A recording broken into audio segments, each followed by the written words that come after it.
1605 പണിത പള്ളി, the church of our lady of hope, Vypin ദ്വീപിലാണിത്.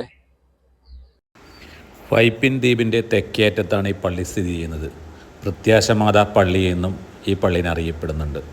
1605 പോർച്ചുഗീസുകാർ പണികഴിപ്പിച്ച കൊച്ചിയിലെ ഏറ്റവും പഴക്കച്ചെന്ന പള്ളികളിലൊന്നാണിത്. മത്സ്യത്തൊഴിലാളികളും നാവികരും ഇതുവഴി കടലിലൂടെ പോകുമ്പോൾ ഈ മാതാവിനെ തൊഴുതിട്ടേ പോകാറുള്ളൂ. എല്ലാ ആപത്തുകളിലും അവരെ രക്ഷിക്കുന്ന മാതാവ്. ഈ പള്ളിയുടെ ചിഹ്നം ഒരു നങ്കൂരമാണ്. ഇവിടുത്തെ കന്യാമറിയത്തിൻ്റെ പ്രതിമയുടെ ഒരു കൈയിൽ യേശുവിനെയും മറുകൈയിൽ ഒരു നങ്കൂരവും ആണ് പിടിച്ചിരിക്കുന്നത്. ഈ പള്ളി കൊച്ചി രൂപതയുടെ കീഴിലാണ് വരുന്നത്. 420 വർഷത്തിന് മേൽ പഴക്കമുള്ള ഈ പള്ളിയുടെ കൺസ്ട്രക്ഷൻ എല്ലാം പോർച്ചുഗീസ് സ്റ്റൈലിലാണ്. ഈ പള്ളി ബ്ലെസ് ചെയ്തിരിക്കുന്നത് 1605 Dom Andrea de Sandra Maria എന്ന ബിഷപ്പാണ്. ഈ പള്ളി എന്ന് പറയുന്നത് നമ്മുടെ വൈപ്പിൻ ബീച്ചിൻ്റെ സൈഡിലാണ് ഈ പള്ളി സ്ഥിതി ചെയ്യുന്നത്.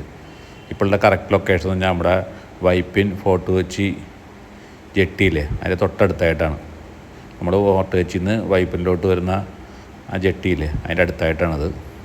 പിന്നെ വൈപ്പിനിൽ വന്നു കഴിഞ്ഞാൽ വൈപ്പിൻ്റെ തെക്കേ അറ്റത്തായിട്ട് സ്ഥിതി ചെയ്യുന്നതുകൊണ്ട് ഈ തൊട്ടടുത്ത് തന്നെ ബസ് സ്റ്റാൻഡൊക്കെ ഉണ്ട്. ബസ്സിൽ വരുന്നവർക്കും എളുപ്പമാണ്.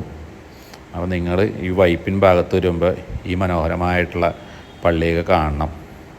അതിൻ്റെ ആ ചുറ്റുപാടൊക്കെ കാണാൻ നല്ലൊരു ശാന്തമായിട്ടുള്ള ഏരിയയും അതിന് തൊട്ടടുത്തൊരു ബീച്ചും ഉണ്ട്. അപ്പോൾ ഈ പള്ളി കാണാൻ നിങ്ങളെല്ലാവരും വന്നം. ഇതുപോലുള്ള കൂടുതൽ അപ്ഡേറ്റ്സിനായിട്ട് എൻ്റെ പേജ് വന്ന് എല്ലാവരും ഫോളോ ചെയ്യണേ.